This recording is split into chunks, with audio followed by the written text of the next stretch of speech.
Hello,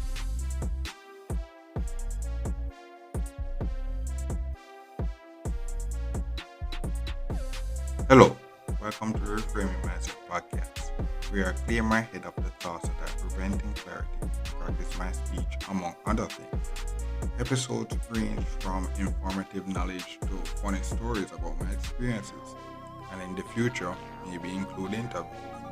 So subscribe and enjoy. Episodes drop every other day.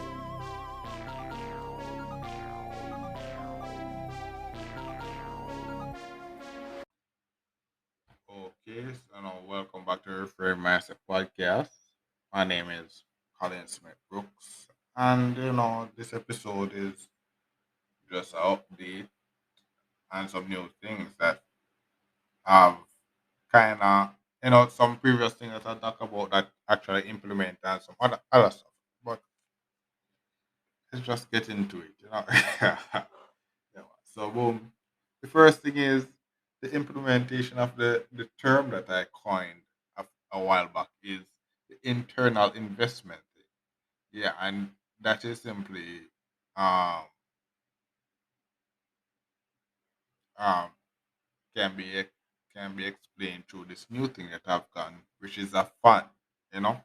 So my recent fund just broke down, and funny story about that fund. So it kind of almost stopped working. It was on its last ropes, and I used some money to buy a fund, in expectation that it's going to break down.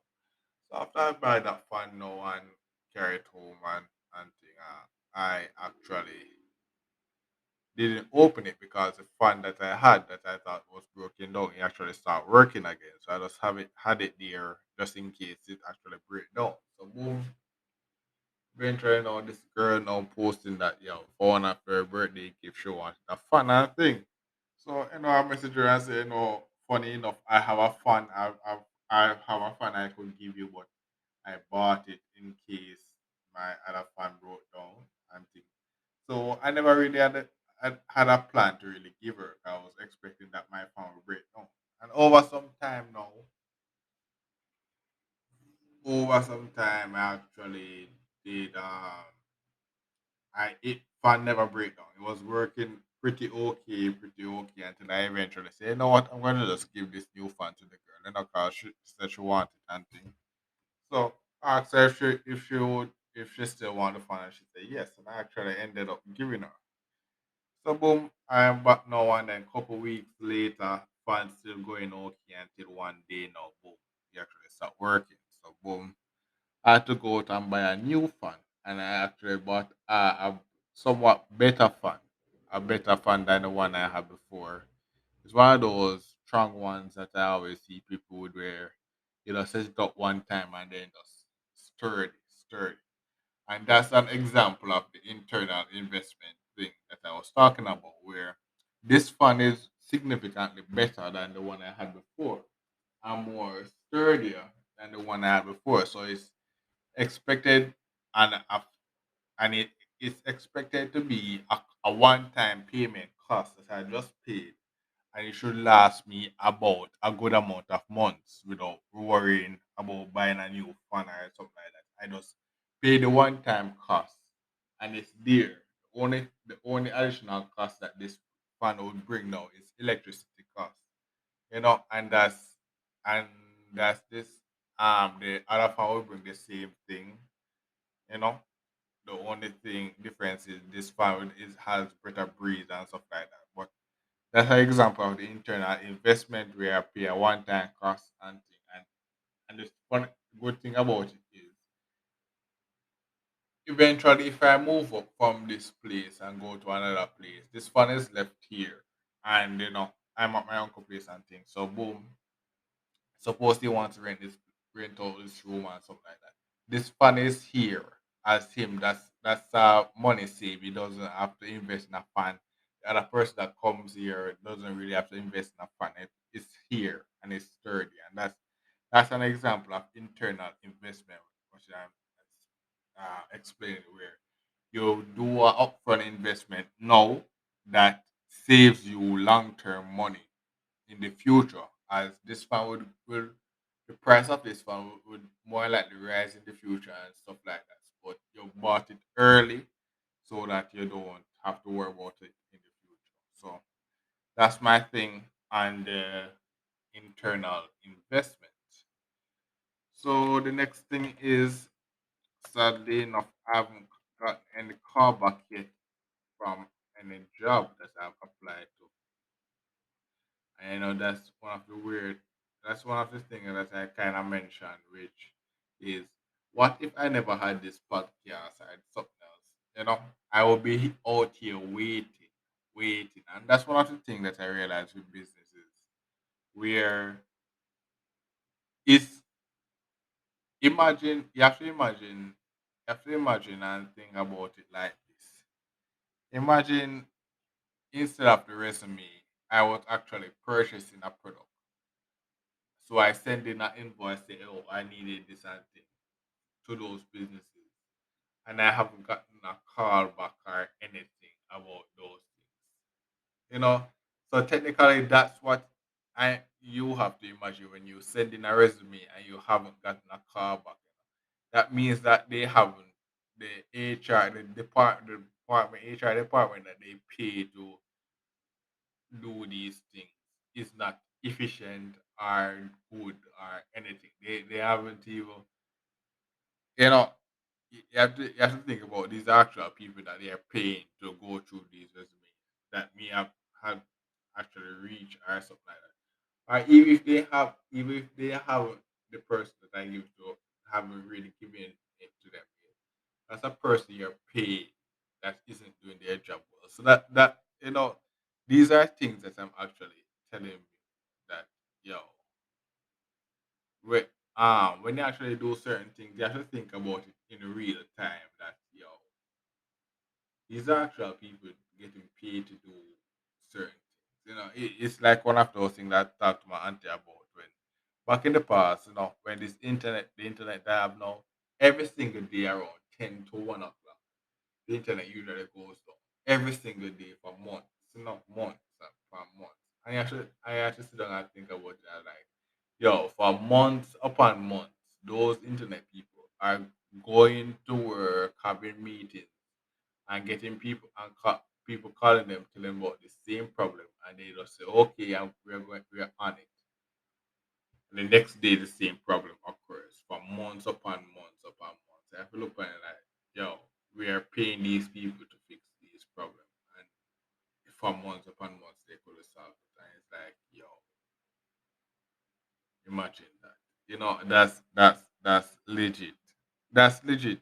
Or you should think about it when you send in a resume and haven't got any callback or anything for months. These are actual people that actually come in and see the resume. And I know, they say they view some resume and they just throw it away immediately, because you have to imagine that when they do that, they're actually waste. So those are things you have to actually sit down and say, yo, businesses are actually really, many people think they are doing some professional work, and things, but they're really wasting money in the bucket when they're doing certain things. So that's my mini rant on that. And the next thing is cover letter changes. So I told you before that I sent my cousin to me and cover letter to review, and she told me that, certain things I had on the cover letter was not really necessary. And you know I know some of the things, and it's good to tell you so that you can know that, yeah, these things aren't really necessary either, because it's my first time doing this again. So she being more in the workforce, kind of know these stuff more than me. So first thing is that she said is that the cover letter was too long. She said the cover letter should be about 1 page long, or a maximum 1.5 pages. So, and mine was like 3 pages. So that's where I actually got off the mark with that. But I think my 3 pages was pretty detailed and give them as much reason as possible. Give them a, but she said, yo, it's 1 page and everything. So I have to change that. And the link she gave me to our site that talks about this said, yeah, your cover letter should be from around 250 to 400 words long. The next thing is, she said that you don't need to go into detail on everything that is on your resume. And mhm, so I guess that's something, as I actually did that, actually went in detail and explained everything. Because the thing about it, the reason why I'm doing this, because I'm in a science field, and the people that I apply to is not really in the science field. So I had to actually go out of my way to actually explain, trying to explain to them how my knowledge is actually applicable in general, and that's one of the things, which is pretty hard in getting a job when you're in the science field. It's hard. It is, people don't really understand how applicable science is to other things, and you have to actually explain to them and stuff. But that's one of the other things she said. And then, if you're not in the science field, that's important things that you should know. And he said, and the third thing is, don't list out your monthly expenses. They don't care. And they said also this discussion about pay comes after you get the job offer. So they'll put it in your cover letter. And that makes sense, but you have to understand where I'm coming from. We are sent out a lot of resume and I haven't got anything back. Even right now, I sent them out and they haven't get anything back. And these are places that I'm actually going to go back, the tax office. I'm actually going to go back and collect my TRA, so you have to imagine that these are people that I gave them something and I'm actually going to go back to collect something from them. And between then and then, I haven't got anything, any, anywhere call it, uh, respond, feedback back from them. So it's a pretty weird thing. It's a pretty weird thing. And, she said another thing, but I'm just giving a general overview of the review that she has given me on the cover letter. And, you know, I guess I have to actually do that and refix it. And by fixing that, I can actually send it out to the other places that I have in mind to get a job.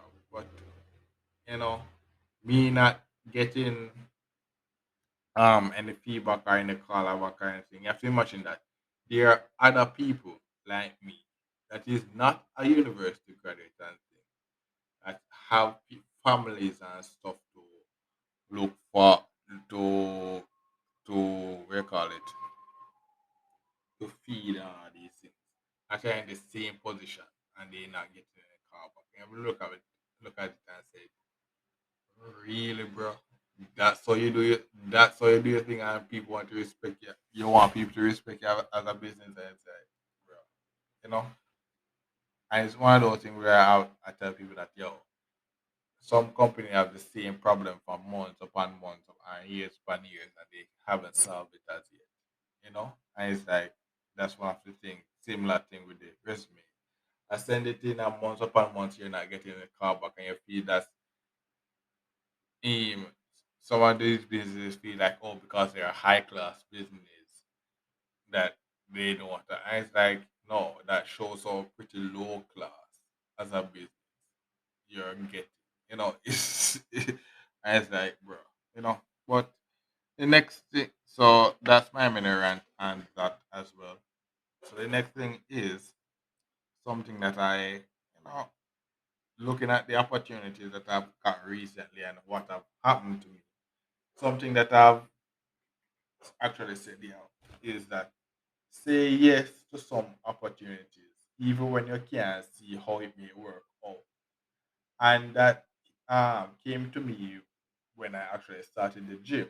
So when I started going to the gym now, when I paid for the gym membership, you remember the gym draft that I had, where I had the plan about how much money it would take me technically to reach the gym and stuff like that. when I got when I got the money to go to the dentist, I had few money over to just spend on the gym membership. But that's the only money I had at the time.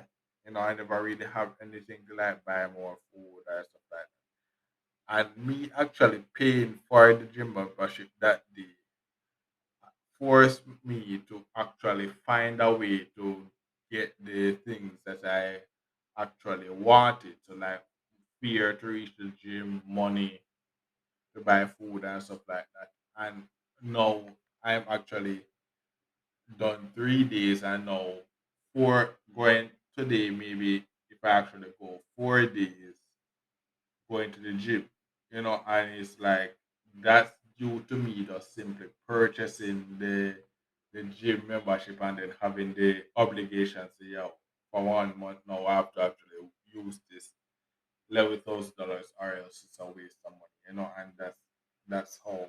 So my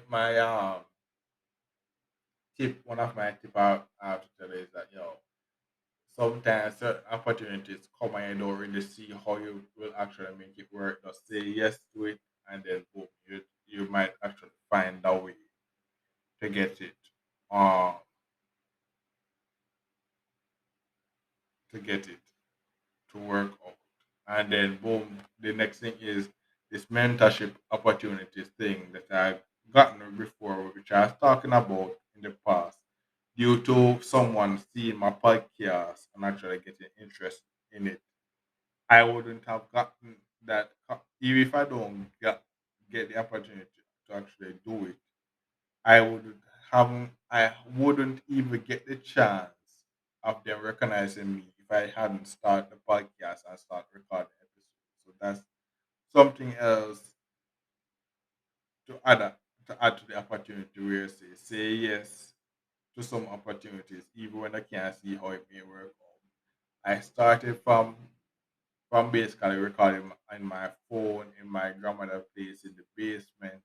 I know I'm in my own room with my own with internet, a mic stand, and everything, a PC, and have a great recording routine and stuff like that. That's basically from starting until now, and I have over 100 episodes up, you know, and that's due to me just simply just starting and then figuring it out as I go along. So that's some motivation for you guys that want to do something but you can't really see how you will actually get it through. Just say yes and then try to find a way to actually start. And by actually doing that first day, then the second day, then the third day, then somehow you find a way to actually do it. Or you find out that you can't do it and then you can say, okay, I can't do this now. But at least I know now that I can't do it as yet. And I know what it will take for me to actually do it. And then I can focus on actually doing some other things. And then when I reach the criteria to do that thing that I said I couldn't do, then I can start it again. So that's my thing on saying yes to opportunities may that comes around. So that's three things that I've covered, and I hope these three lessons may actually help you in implementing some stuff in your life now that may help you in the future. So, all right. Thank you for listening. I look forward for the next episode. Well, this is the end of the episode. Thanks for watching and look forward for the next episode. To support this podcast, go to anchor.fm/cssb/support or become a sponsor for this episode. If you have a product that you want to have more exposure, DM me on the Instagram page, Reframing Mindset Podcast, or on Twitter at ReframingP. Either way would help. Thank you regardless for listening, and here's a preview for the next episode. Has been raised simply because the government decided to raise the tax fear. I know that there's a even though it's just the tax fear alone they raise, there's a lot of things in the economy that's going to be raised just because of that. Because people want to eat up that cost and stuff like that. And I guess it's going to be frustrating, and it's sad. It's sad, you know. But other from that now, the the gaming let's play. I've just tested out the gaming, the new recording software that I'm trying to use, and it's pretty okay. It's not the best recording, as in the settings that I'm using is not the most ideal, but it's pretty good enough to record from what